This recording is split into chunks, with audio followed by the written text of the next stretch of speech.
Good afternoon, everyone, and welcome to our CCOVI lecture series today. It's my pleasure to introduce our speaker, Dr. Antonia Mantonakis.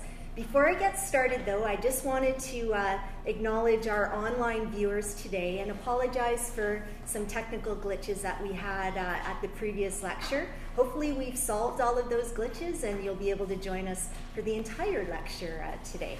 So I'd like to just start with a little bit of background on Antonia.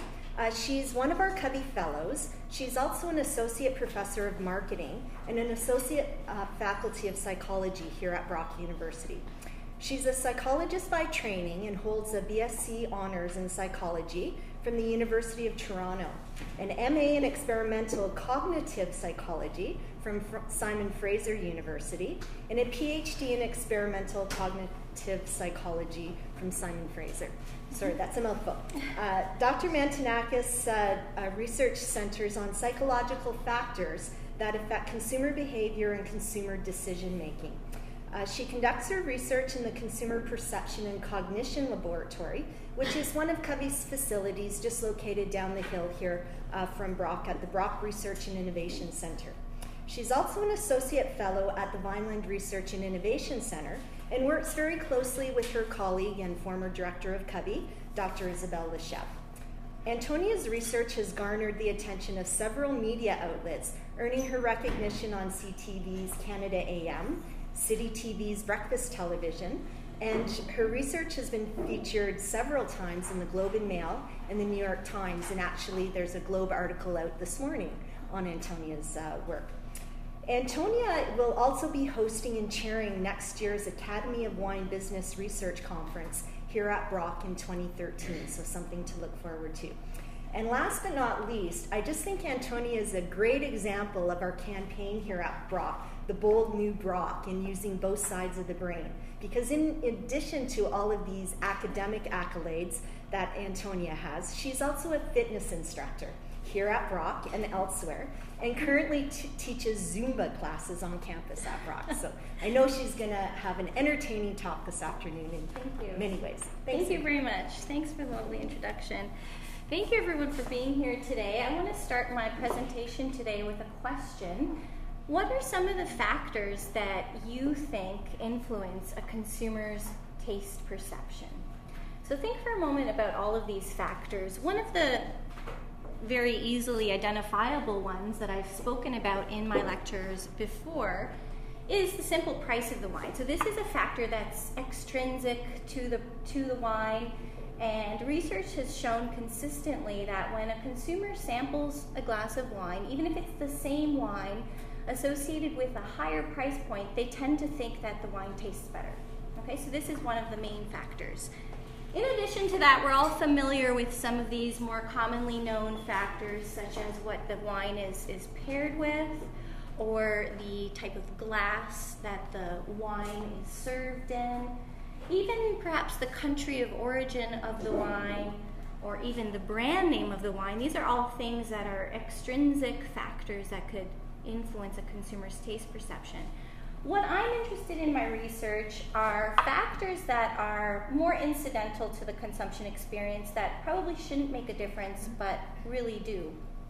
And one of the things I've spoken about in the past is a simple bias that consumers have on their taste perception that has to do with the simple order in which a sample of wines are tasted. So what I've shown in previous research with my colleagues is that consumers show a bias to prefer the first wine that's sampled in a sequence of options. And as the sequence length increases, and they are sampling now 4 options or 5 options, that bias changes and consumers are more likely to now prefer the option that comes later in the sequence. And this bias, the bias to tend to prefer the first option in a short sequence length or the last option in a longer sequence length, is more pronounced for consumers who have higher knowledge about wine as opposed to more casual consumers who don't have as much knowledge about wine. And so this is just an example of something that is incidental to the tasting experience but could have a huge impact on what consumers perceive and what they prefer and ultimately what they decide. Another factor that's external or extrinsic to the actual wine itself is the music that's played in the background. Music can have a very profound effect on how a wine tastes. There's a now classic study by North and colleagues that shows that if consumers are given a glass of white wine and asked to describe what associations come to mind about that wine, they tend to use words associated with the music playing in the background. So if Tchaikovsky's playing in the background, people tend to say that this wine tastes really subtle and it's very refined and so on. There's also a popular website right now, which some of you may have seen, called Drinkify. And what Drinkify's premise is that not only does the music that you're listening to affect what kind of descriptors you use to describe the wine, but what you're listening to should dictate what you drink. So let's imagine that we're listening to Beethoven. Let's see what Drinkify suggests. Well, it suggests that if you're listening to Beethoven, you shouldn't listen alone. You should drink it with a bottle of red wine. Okay, so not just a glass, but a bottle. Let me go through another example here. I know that Debbie mentioned that I'm a Zumba fitness instructor. So let's say we're listening to Zumba fitness music. This is a Latin-inspired exercise program. It suggests that you pair this kind of music with a bottle of Corona. And so what this website and this study suggest is that there are things in the environment that should be independent from the wine that could potentially influence how the wine tastes. And so just to give a little bit of background on the concepts that psychologists use when describing these kinds of factors, they call these cues associated with the product that a consumer uses for their judgment that are either extrinsic to the product, like the name of the brand, or perhaps a celebrity sponsor that's associated with it. And again, these things are external to the actual wine itself. Other cues that a consumer might use in forming their judgment about the wine are more intrinsic or internal to the product itself, such as the stated ingredients, and in this case, it could be the grape varietal that's used for the wine. And with these factors, all these factors can influence a consumer's decision-making at one of three stages that I'm going to walk you through right now. This is a basic theoretical framework of consumer behavior that I tend to use in my research. First of all, consumers' choice could be influenced by many incidental factors, and this is the stage that a consumer can go through before they've even taken a sip. They have to decide which wine they're going to buy or which wine they're going to choose to sample at a winery. This is the initial choice phase. Once a consumer has made the choice, there are all sorts of factors that could influence the perception of the taste of the wine, and this is the consumption experience phase. And this is what I'm going to be focusing on today. Finally, the consumer then has a memory trace and what they remember, what they recall about their consumption experience and about their behavioral choice, which ultimately can loop back and affect subsequent choices and subsequent behavior. And that's why all three of these phases are important to understand. Again, I'm focusing on this stage right here. I've mentioned some of these other incidental factors that could influence how a consumer perceives the taste of a wine. And the question that I have today that I'm going to be addressing in some of the research that I'm presenting is, what is the influence of the name of the wine on the consumption experience of that wine? Okay. And I came up with this question as I was going through not just some of the wineries here in the Niagara region, but just all around the world, noticing that for a native English speaker, some winery names are very orthographically regular and very fluent and very easy to pronounce, whereas other winery names are disfluent or relatively difficult to process, difficult to sound out. And so this led me to question whether the relative ease of processing or the relative fluency of a name might influence a consumer's perception of the taste of the wine. Okay, again, this is something that is associated with the name. It's an external, extrinsic cue to the consumer's judgment, but does it make a difference? And what I'm going to talk about today, I'm going to talk about a couple different studies, but a little bit of background about myself and my approach to doing research is I first see if there's a marketplace phenomenon like the one I just described, and I take basic psychological theory. As Debbie mentioned, I'm a psychologist by training, and using those theories and whatever I can find on the topic in the literature and psychology, I try to develop a research question that I can then bring into the laboratory and conduct a behavioral study, and most of my research uses experiments. From the results of those experiments, I not only want to contribute back to basic psychological theory, but then I want to inform managerial decision-making on whatever my findings were. And again, as Debbie mentioned, the facility that I conduct my research in here at Brock University is CCOVI's facility, the Consumer Perception and Cognition Lab, in the Brock Research and Innovation Center. And this lab offers, it has a lot of capabilities to run controlled experiments where we can isolate a variable of interest and randomly assign participants into conditions and use proper counterbalancing and conduct the research with high internal validity. Because it's off campus, it's easy to find, so we've been very successful in recruiting participants, not just from the Brock community, but from the larger Niagara community. And so the participants, most of the participants in the studies I'll be describing today range in age from our local legal drinking age of 19 to about 75. Okay, so returning to this notion of fluency and what the psychological literature on this concept suggests.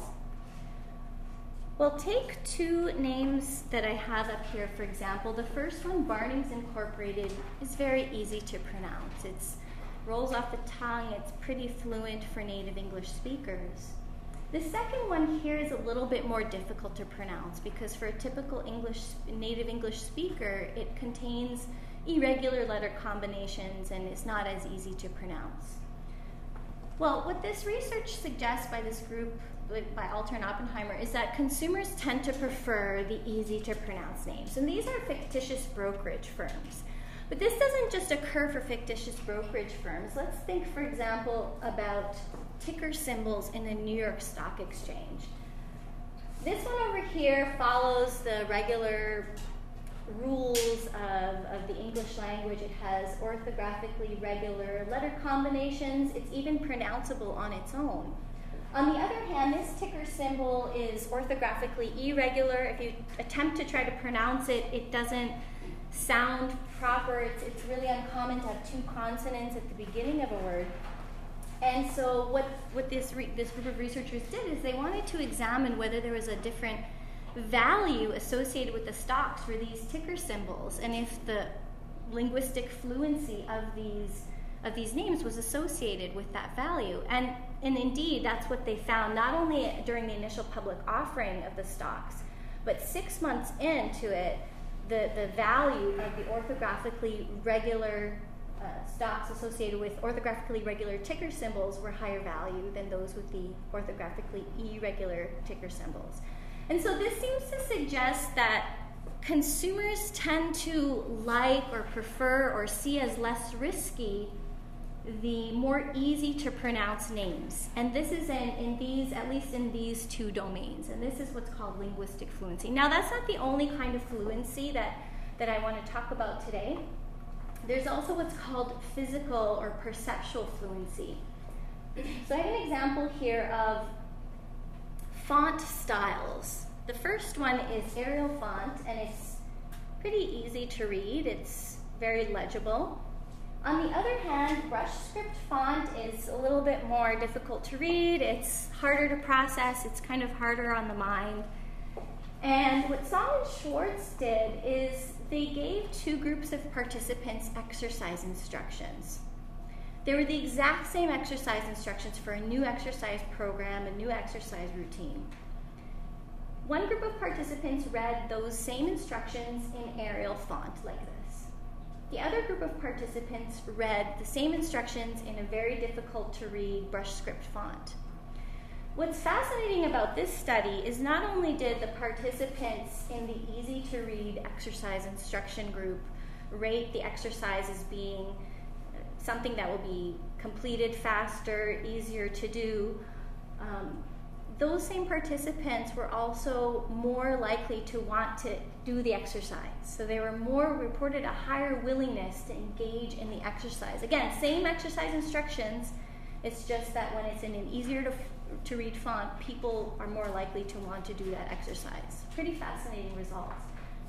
And again, this seems to suggest that consumers have this intuitive theory that if something is easier to process, then it might be better, it might be good, it might be easier. And along the same line of reasoning for the perceptual fluency, some research done in my lab with a former Masters of Science student, Gulsem Ehsan, shows a similar thing with regards to taste perception. What Gulsem did in her master's thesis is she gave participants a glass of orange juice. Some participants, before tasting the orange juice, were told that it came from an orange grove, and that label information was written in easy-to-read Arial font. The other group of participants were given the exact same kind of orange juice. The only difference is that the label information was presented to participants in a difficult-to-read font. And what she found is that participants in her study reported that they liked the taste of the orange juice better if it was associated with the label in the easy-to-read as opposed to the difficult-to-read font. So this, again, is along the same lines of thinking that at least in these domains for exercise or for orange juice, consumers tend to like and have higher preference for things that are easier to process, easier to say. Now, what about wine? What about the potential impact of linguistic fluency of a winery's name on taste perception of wine? Well, in thinking about the hypothesis for the studies I'm about to present with wine, I started to think a little bit differently because wine is more of a hedonic product, and it's a special category of product, unlike orange juice, unlike exercise. And so I started to think that maybe it might be a little bit different. So these are some examples of easy versus difficult winery names. A quick search on the internet can show that you can see, for just a native English speaker, the one on the left is a little bit easier to say than the one on the right. And not just for winery names, but also grape varietal names. Some of them are pretty easy to pronounce as opposed to some that are more difficult to pronounce. Again, because wine is a special category of product, it's a hedonic product, I started to think that maybe it's the more difficult sounding winery names that might be associated with higher evaluations of the taste. And let me explain my reasoning for that. Why I thought that the more disfluent names would be associated with higher taste perception.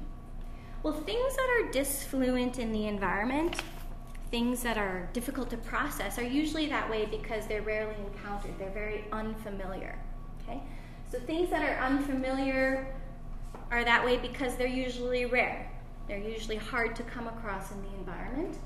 And there's a previous study done with gourmet cheeses, and what they did with the cheeses is they manipulated the font of the label on the cheese.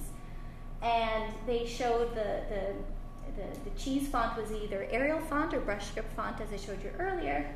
And what they reported is that the cheeses that were associated with the disfluent font were perceived to be more special. They were perceived to be more gourmet. And that's probably because of this line of reasoning I'm introducing here, that things that are rare or seem unfamiliar might be that way because they're higher value. They might be more special. And so based on this line of reasoning, we came up with the expectation that the disfluent winery names would be associated with a higher value and be associated with better taste perception. And so more formally, the hypothesis that we came up with is that wines associated with a more difficult to pronounce name would be associated with higher ratings as opposed to wines associated with an easier to pronounce name. This research I'm about to present is with a former student of mine, Brian Galiffi, and Brian is now working at Canadian Tire's head office as a category implementation specialist. And so before we started this study, Brian did some extensive research into finding the right pair of winery names that we can use in our experiment, because we didn't want to use a winery name that some of our participants might be familiar with or might like more, or have a different perception other than this fluency variable. And so he came up with a list of name pairs that we could pre-test. And he tried to come up with name pairs that were matched. So what you can see with this example is they both start with the letter C. They're the same number of syllables. And so what we did is we gave these name pairs to a set of participants in a pre-test and asked them questions about their perceptions of the fluency of the names and other variables which we wanted to control for. So for each of these, the dependent measures that we asked was, how easy is this to say?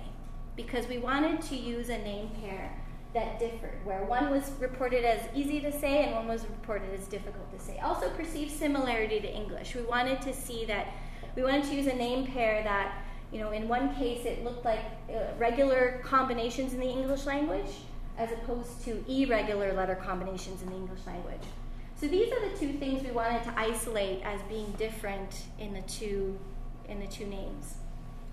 What we wanted, however, to control for and not be different for the two names are these variables here. We wanted to make sure that both names were rated as equal in prototypicality for a winery name. We didn't want one name to sound more like it would be a prototypical winery name than the other. So we wanted those to be the same. We also asked the pretest participants about the perceived value. We didn't want one name to sound like it would be more expensive than the other name. So that was very important to control for. And finally, the other variable we wanted to control for was pre-experimental familiarity. And that's why we didn't use any names from the Niagara region, because we didn't want any personal connections to the names or anyone to say, yes, I've been to this winery many, many times, the other one I haven't heard about. We wanted to make sure that the two names that we chose were equal in familiarity. So after doing that and analyzing the name pairs, we came up with the one to use in the experiment. And that was the pair Takis and Salepu. And what you'll notice, they both start with the letter T. They're the same number of syllables, but one was rated as being more similar to English and easy to pronounce, and one was rated as being dissimilar to English and quite difficult to pronounce. Okay, so what we did is we took this name pair and we ran a behavioral experiment in the Consumer Perception and Cognition Lab. Brian brought the participants into the lab and he randomly assigned them to one of three experimental groups. One of the groups that he examined here was the easy to pronounce group. This group was told, you're about to taste a wine, we're going to ask you some questions about your perception about this wine, and the wine you're about to taste is from Takis Winery. Another set of participants were assigned into the difficult to pronounce group. This group was told, you're about to taste a wine, you're going to answer some questions about this wine, and it's from a winery called Salepu Winery. Finally, we had a control group. And this is important because we wanted to compare the data and the responses for the easy to pronounce and the difficult to pronounce group compared to a baseline. And so this group was told, you're about to taste a wine, you're going to answer some questions about a wine, and that's it. They weren't given any winery-related information. That way we could see if it might be the case that people like the easy to pronounce less than the control wine. Or we could see that the difficult to pronounce or the wine associated with the difficult to pronounce name is liked more than the control. And that's why it was important to use a control group. And the participants were members of the Niagara community. This is the details about them. And the wine that we gave the participants was just a glass of unlabeled Chardonnay. Once they tasted the Chardonnay, they rated how much they liked the wine, how much they were willing to buy the wine, and how much they would be willing to pay for the wine in Canadian dollars. So these two are scaled items on a 1 to 7 point scale, and this was just an open-ended, they could have indicated any dollar amount. So now I'm going to describe how we looked at the data, because in addition to these questions, we gave participants a questionnaire at the end of the study. And this is our expertise moderator, because we wanted to know if there was any different pattern of data for people who had higher knowledge about the product of wine versus people who had lower knowledge or might be more of a casual consumer. And so we use this wine knowledge questionnaire, and it asks questions like, what's the traditional color of Semillon? Usually if it's a CCOVI student or somebody from the wine industry, they get all of these questions correctly, and we would group them into our high knowledge group. More casual consumers don't tend to know the answers to these questions, and we group these participants into the low product knowledge group. So this gives us a way to separate out the data to see if there are any difference for people who know about wine versus people who don't know as much about wine. So for the 3 questions, the 3 key dependent measures, overall liking, willingness to buy, and willingness to pay, I'm going to show you the data now. The blue bars are going to represent the low knowledge group, and the red bars are going to represent the high knowledge group. And so this is the first dependent variable, overall liking. Again, this was a scale, it was a 1 to 7 scale item. Okay? What I'm about to show you is a difference, so you'll look for it, between the difficult to pronounce group versus the control. Okay? So here are the data. What you'll notice is that compared to the control, not only is the low knowledge group reporting a little bit higher ratings, but the high knowledge group is also reporting significantly higher ratings on the 7-point scale. Okay? Now the effect is more pronounced for the high knowledge consumers, and we'll especially see that in the next slide that I'm going to show you for willingness to buy. So for willingness to buy, again, it's a 7-point scale, and what we're looking at is a difference between the difficult to pronounce condition versus the control condition. We don't see anything here for the low knowledge participants, but we do see a significant difference, a significant increase in willingness to buy for the difficult to pronounce group as opposed to the control group for high knowledge participants. Okay. This same pattern of data shows up again in the willingness to pay. So this is now a new scale. This is amount of dollars willing to pay, amount of Canadian dollars rather. And you can see that there's a significant difference in that consumers are more or report a higher willingness to pay for the difficult to pronounce winery name as opposed to the control condition. Okay? So across these 3 measures, what we take away from this is that perceptions are different for the taste of the wine and the willingness to buy and willingness to pay for the wine if it's associated with a more disfluent or orthographically irregular winery name. And this finding is especially pronounced for the higher wine knowledge participants. And so this idea of fluency or the linguistic ease with which a name is processed could be added to our list of extrinsic variables that can influence a consumer's perception of the taste of the wine. Now, I want to point out a few considerations of this study and a few limitations. We only looked at linguistic fluency. As I mentioned, we isolated all other variables. We only looked at the name. And so that's something to consider, because there are a lot of factors when consumers choose wine, like familiarity and price and these other variables. And so we didn't look at that. We isolated the one variable. So we have to keep that in mind when evaluating these results. We did just use a Canadian sample. Again, linguistic fluency is all relative. And so for our sample, being mostly Canadian and native English speakers, the names that we chose were fluent or disfluent just for our sample. And so whether these same winery names would have the same results with a different sample or a different country is yet to be seen. Again, we did this in a laboratory context, so while we're able to control all of the variables we wanted to control and have very high internal validity, whether these results would replicate in a more natural setting is something that we don't know. So we have to keep that in mind. And again, we only looked at winery names. We didn't look at grape varietals. And so some of the future research that we're doing, and this is with my undergraduate honors thesis student, Randy Beckett, who's actually sitting right over there.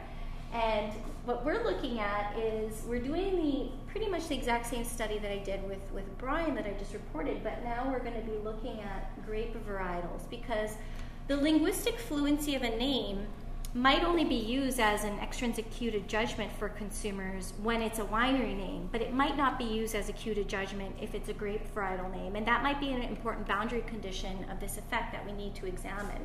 And so we hope to have the data for that, to answer that question before the end of the year. Another study that I'm starting, that Randy and I are starting with a group of our colleagues from McMaster University, is we want to look at the relative influence of the linguistic fluency of the winery versus the linguistic fluency of the grape varietal name, and even the brand, and how that compares to the price. Because usually consumers are evaluating all of these variables or wines associated with all of these different things at the same time. And so it would be very important to know what the relative influence of these variables are in making a decision about the wine. Okay, so taken together, I've shown you that the linguistic fluency of the name, this is an extrinsic cue to judgment, this matters to consumers. But what about other types of names? Now I have this example of Martha Stewart and Martha Stewart wine. Does any other name associated with the wine, like a celebrity name or an athlete name, have an impact on consumers' evaluation of the taste of the wine? Again, this is something completely external to the wine, but does it make a difference? So let's think about this for a second. Let's think about these other types of names. And I'd like you to think about which one of these may seem more fluent or more fitting or more logical when evaluating wines. We have Mike Weir, this is a golfer, and how well do you think the sport of golf might fit in to the product category of wine, as opposed to Wayne Gretzky wine. So this is a hockey player, and how well fitting do you think that hockey might go with wine as a product category? And what this question has to do with is the degree of fit, or what's called conceptual fluency. And this study that I'm about to describe is with a master's thesis student of mine who just defended. Her name is Sarah Clemente, and Eric Delancey, who's sitting right over there, and Kate White from UBC. So let me just explain a little bit more about what this notion of conceptual fluency is. So here's an image. Think about this image for a moment and what associations come to mind. What's in your knowledge structure? What's in your schema about hamburgers and fries? So any associations, anything that's missing in this picture? When you consume it, what do you consume it with, in what context, and so on? And these thoughts that you have come to mind are good, that represents your schema for this concept. Now, some of you may have thought of ketchup as something that is an association to hamburger and fries, and if you didn't, the presentation of that seems fitting, it's logical, it makes sense, it's easy to process. And this is in contrast to if I just showed you a box of cereal, it's not as fitting, it's not as logical, it doesn't make as much sense. They're both food products, but it's not as easy on the mind to process ketchup after seeing cornflakes. And this is the notion of conceptual fluency. Consumers tend to like things that fit together, that are logical, and that are semi-predictable. It's not as straightforward though, so I'm going to explain this notion of congruity in a little bit more detail now. What I have here is a cognitive representation of the product wine. And so these are some of the thoughts that might be associated in a consumer's mindset when thinking about wine. So just like the exercise we did with burgers and fries, this is what it might look like. What it might look like if we were to draw a picture of concepts that a consumer might think of when they're thinking about wine. So you can see here, there's some food items, there's some colors of wines, and so on. And what consumer psychologists are interested in is the degree of match or the degree of fit between a product and some of the things that are associated with it, and how that degree of match might influence their perception about that product. Okay? I'll give you an example from a different product category. I use a soft drink category to illustrate this point further. I'm going to show you 3 different drinks that could either be a complete prototypical example of a soft drink versus something that is somewhere in between, and something that is completely a mismatch to the soft drink category. So for the soft drink category, we know that some of the elements of, or some of the factors that make a soft drink is that it's carbonated, sweet, there are preservatives, and so Coca-Cola is a prototypical example of a soft drink. On the other hand, something like Blue Sky, which is a more natural, healthy drink that doesn't have preservatives, is a mismatch. It doesn't feel right when participants in a study are asked, do you like this? Would you like this new type or new example of soft drink? They tend to feel frustrated. They can't cognitively reconcile this as being a soft drink, and they tend to not like it as much. On the other hand, this example in the middle, Orangina, it is partially a match to the soft drink category. It does have preservatives and it is carbonated, but because there's fruit juice in it, there's some things that are discrepant. And what previous research has shown, I have the citation here at the bottom, is that consumers tend to like things that are a little bit different, where they're slightly intrigued. They have to kind of figure it out. And once they figure out that yes, this does seem like it belongs in the category, they tend to like it better.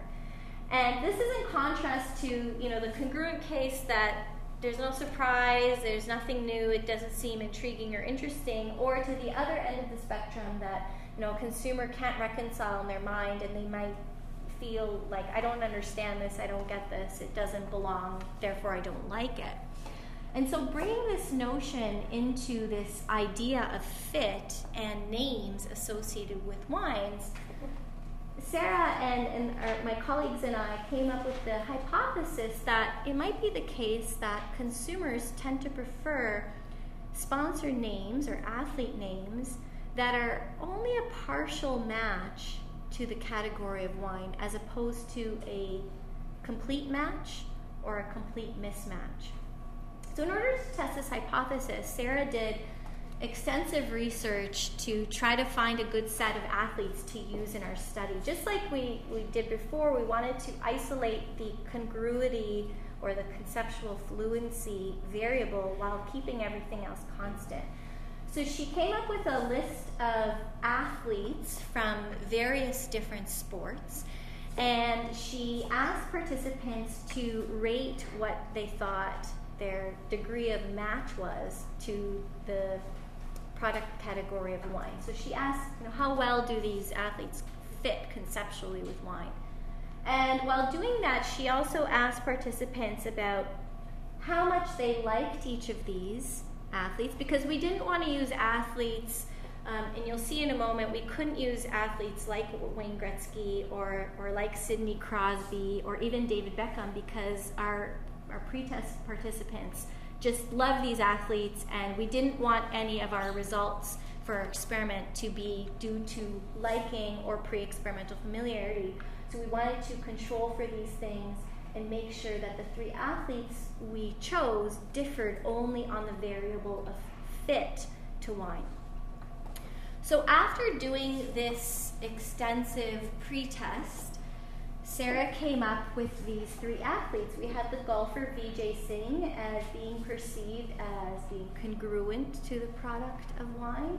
On the other hand, we have the wrestler The Rock, and he was seen as a complete mismatch to wine. And somewhere in the middle, we had the speed skater Jeremy Waterspoon, and this was seen as something that is, not a match, not a mismatch, but somewhere in the middle. And again, these are all of these athletes were perceived as being equal in familiarity and equal in liking. The only variable that they differed on was the perceived match or perceived logical fit to the product category of wine. Okay, so what Sarah did is she brought participants into the lab and she gave them a glass of wine to taste, and in this case it was a Pinot Noir. And this was a within subjects design, meaning that each participant sampled 3 different wines. And the 3 wines that they sampled were each associated with one of the 3 athletes that I just explained, that I just described as being low, moderate, or highly, congruent, moderately incongruent, or extremely incongruent with the product category of wine. And for each of these samples that participants tasted, they rated the wine on how much they like it, how much they're willing to buy, and how much they're willing to pay. So the same dependent variables that we used in the previous fluency study. Now, one thing that I will point out is, again, the wines were all the same. It was all the same Pinot Noir. Participants thought that they were different Pinot Noirs sponsored by the different celebrity athletes, but they were actually all the same. Okay. In addition to this, we gave the participants our wine knowledge questionnaire. So again, we can split our participants up into whether they were higher product knowledge or lower product knowledge on the category of wine. And so the data that I'm going to present now are going to be split up based on these 2 groups, low knowledge and high knowledge, and then we're going to look at the various levels of match or perceived incongruity with wine. So what you can see, first of all, is for the low product knowledge participants, there is no difference across the 3 levels of congruity. Regardless of the type of athlete, these participants liked the taste of the wine the same. What was interesting, though, is for the high knowledge participants, they tended to like the taste of the wine better if it was associated with the moderately incongruent athlete sponsor. Okay. So this is for overall liking. The data for willingness to buy appear the same. We have this spike here in the data for the high knowledge participants. We don't see the same pattern of data for the low knowledge participants. So again, we replicate this finding. Now for the willingness to pay, the data, we see that same spike, but it's not statistically significant. So we weren't able to find this pattern in willingness to pay. So taken together, this seems to suggest, this pattern of data seems to suggest that at least for the higher wine knowledge consumers or higher wine knowledge participants, they'll tend to have a higher preference towards whichever athlete sponsor, whichever athlete endorser is perceived to be, for that consumer, a partial match to the concept of wine. If something is too fitting or too discrepant, they don't like it as much as that partial match. And so we can add this idea of partial match to our list of extrinsic cues to judgment that a consumer might use in forming their evaluation of the taste of a wine. Again, this study has some limitations. We did only look at male athletes. We didn't look at female athletes. We didn't look at celebrity names like Martha Stewart or other celebrities. And so we have to keep that in mind when taking this research and seeing in what context it applies to. Again, we only just gave the one type of wine. We just gave them a Pinot Noir. We didn't look at other types of grape varietals or other contexts as well. And so we have to keep these limitations and considerations in mind. Okay, so taken together, this degree of fit is another thing that matters. And what I'm going to do in the last few minutes of the talk is I want to talk about other types of extrinsic cues that could also matter, that could be used as a cue to judgment when consumers are evaluating the taste of the wine, and some current research that we're running in the lab right now that I hope to have data for at some point in the future. One of the other extrinsic cues is something that is as simple as whether there's a photo on the label of the wine or not. Would this matter? Does this add any fluency? And I want to give you a little bit of research on this. This group of researchers from New Zealand have been studying this idea of the presence or absence of a photo in other research. So let me just ask you a quick trivia question. Okay, there we go. Is this statement true or false? Is it true or false that the Barringer crater is on the northern hemisphere of the moon? True or false? So think of your answer in your mind. Now, if I were to ask you this again, true or false, does it make any difference if there's a photo?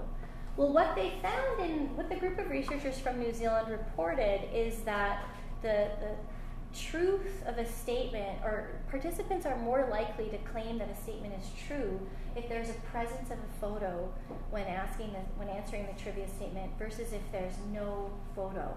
And so they started to wonder whether, this could apply in other domains as well. And, what the photo seems to do is that, in situations where something feels disfluent or unfamiliar and a person doesn't really know the answer or doesn't really know whether something is good or not, they might rely on the other cues that they might get in answering that question.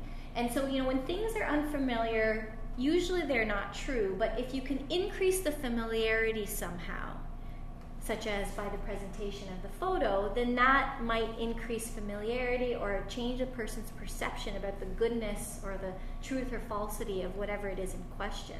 And so based on this line of reasoning, the group of researchers from New Zealand questioned whether the same thing would occur when consumers are evaluating the quality of wine. And so the simple question was, does the simple presence of a photo on a label change the consumer's perception about the quality of the wine? And they came up with a hypothesis based on the previous research that consumers would judge the quality of the wine as being superior if there's simple presence of a photo on the label as opposed to no photo on the label. Okay, very simple experimental design that they used. They ran this initial study in New Zealand in Marianne Gary's lab, and these were participants from their university community, and they told the participants that there's this California wine event and various wines were being judged on their quality, and we'd like you to view some of these wine labels, and we'd like you to let us know whether you think these wines were judged as being high quality. And some of the wines were shown, or some of the wine labels rather, were shown with a photo and some without a photo. One other part of the experiment that is important for theoretical reasons is that half of the participants evaluated a positive statement, such as, is this true or false? This wine was evaluated as being high quality. And the other half of the participants evaluated whether the wine was judged as low quality. When I show you the data, I'll explain why this is a really important issue. So again, they tasted a wine, they actually tasted a Pinot Noir, and the way the experiment was set up is they came up with, and there was no California wine event, this was a completely fictitious event, and these are all fictitious wine labels because they wanted to control as much as possible the information presented on the labels. So for the conditions that had no photo, the names that were chosen were combinations of adjectives and nouns. And so this is what it would look like if they were in the condition with no photo, and if it was with a photo, there would just be a photo presented along with that label. So it was a very, very basic experimental setup of the presentation of the label. So here are a couple more examples. Label without a photo, label with a photo, and these are the data.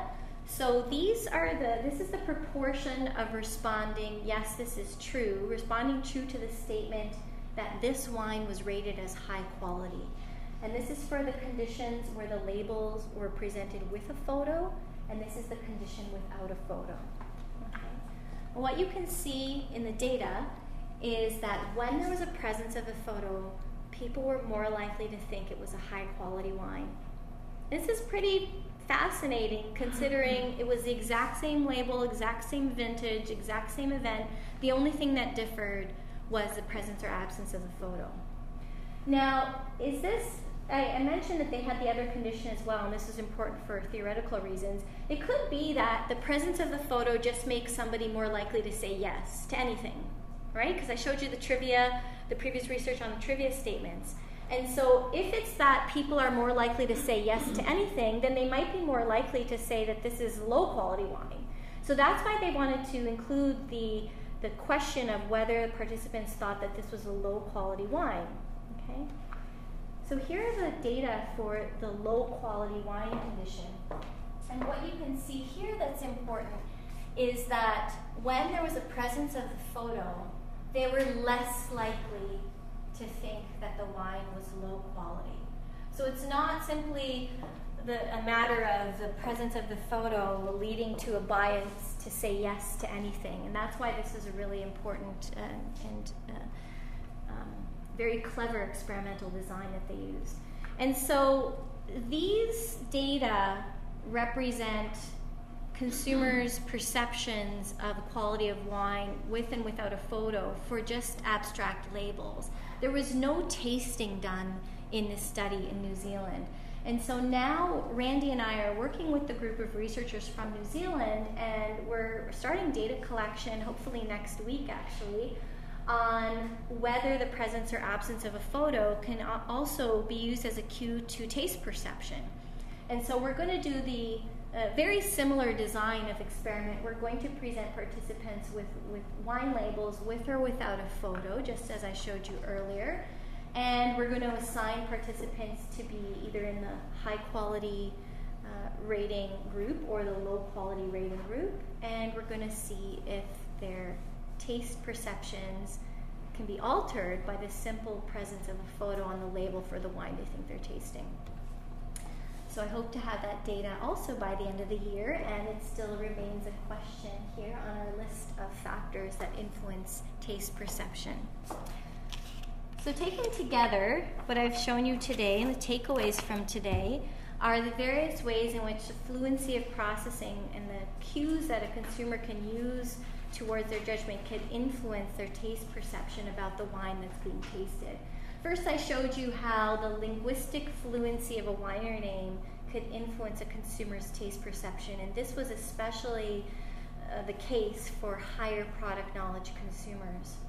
Next, I introduced the concept of conceptual fluency, and I showed how wines with only a partial match to this athlete sponsor were preferred as opposed to wines associated with a very congruent match or a very incongruent match to the concept of wine. And finally, I left you with the question of whether the simple presence of a photo on a label could also add conceptual fluency and add to the perception of the quality of a wine. And although this has been shown with evaluating labels in the abstract, we have yet to discover whether this effect also occurs for taste perceptions. And so that's all the data that I'm going to presenting today, and I'd like to thank all of the people in our lab and all of the others who've helped with this research. And I'd be very happy to take questions. Thank you.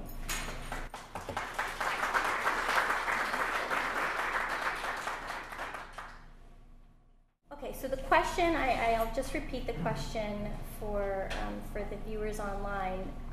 The question is whether the type of photo matters. So that's what you're asking, right? If the photo has to be related to the name, or if it could be something more abstract. Is that what you're asking? No. Well, the photos you showed were a photo of an actual symbol mass. And I'll go back to those photos. Yes. Right. Mm-hmm. A photo of a bird or something. But what if are you going to test like an general image, like a sketch of a landscape? That's a really important question because we think that the photo adds conceptual fluency about the meaning of the name that's being featured. And so if we were, and that's something that we could certainly examine, because if the photo is somehow unrelated or discrepant from the name, then that might not be used as a cue to the judgment. Because even in the previous research with the trivia statements that I showed you before, the photos were always related to the topic for which the respondent was searching for, familiarity or any cue that could help their evaluation of that statement. And so we think the same cognitive process is occurring for the wine labels, that when a consumer is evaluating the quality of the wine, they're looking for whatever cues to familiarity or to quality they get from that image related to the name. And so we think that the relevance or the similarity of the photo to the name would make an impact. So that's why it's something that we should look into. Does that answer your question? Go back to the mask. What if it were a sketch of the line instead of conceptually, I would imagine that would lead to the same effect, but it might not. So that could be something to look into. Yes. Thank you, Eric. Would it be fair to say that you could draw a conclusion from the first two studies that people who have high knowledge of wine are more susceptible to marketing actions then? Okay, let me repeat the question. The question is whether I believe that consumers who have higher product knowledge about wine would be more susceptible to marketing activities that could lead to changes in using extrinsic cues of judgment. Right. It's really interesting that you ask that, because for some other variables, other extrinsic cues to judgment, well, let me go back to an earlier slide here. It's usually, let me just go back here.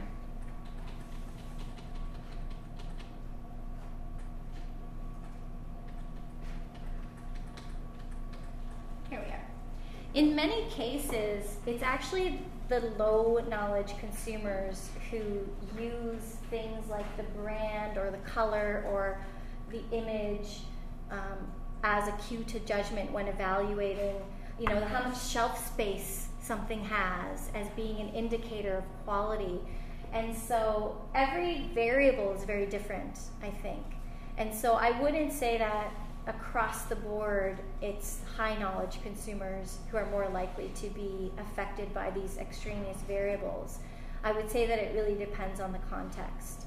Do you think there's something special about the name that is different from something like shelf space that would cause this reversal? I don't think so, because in a sequence study we also found more of a bias for the high knowledge consumers as opposed to the low knowledge consumers. So I don't think it's specific about the name. I think it really depends on, in the case of the sequence study, I think that the higher knowledge consumers were associated with a greater bias to choose the first or the last in a set of when sampling a set of wines, because they're more motivated and more persistent and more looking for a better option, and so they're more involved with the whole tasting task, and that's why they were more likely to be susceptible to this bias. And that reason could be different than what we might find with photos, for example. But I mean, when it comes down to it, this study, the sequence study, and the other two studies that you presented, in all those studies they're tasting the same wines. Yes. So could it be then that the high knowledge consumers just had a greater need to search for meaning or search for some sort of greater depth to what you're asking than the low knowledge group, which may have just been like, they all taste the same to me, so I'm going to give them all similar ratings? It could be. I've never thought about all three studies together like that, but we could talk later. Yeah, that's something I haven't thought about before. So it could be something overarching like that. Any other questions from the audience here or online? Oh yes, there's a question. Do you expect a reaction from the industry to these findings, or are they generally slow to move when they hear news like this? Well, the question is what the reaction's been from the industry, or whether I expect any reaction from the industry. And that's why I always include the caveats and the limitations and considerations with these findings, is that at least for the studies that I reported with the names, the name is just one variable. It's one factor in the decision-making process that could make a difference. And it's important to note because it's something that it's incidental, it's external to the products, it's an extraneous variable that is still used as a cue to judgment. And so even knowing that alone is important to know and important to understand. I don't think wineries should go out and change their names, but when rebranding or thinking about names or thinking about name options, it might be wise to do a little experiment and see what perceptions are about that name, or how similar it is to English, and if their target market might have different perceptions about it. It's another variable to consider in the planning process. Small token of our appreciation for your time today.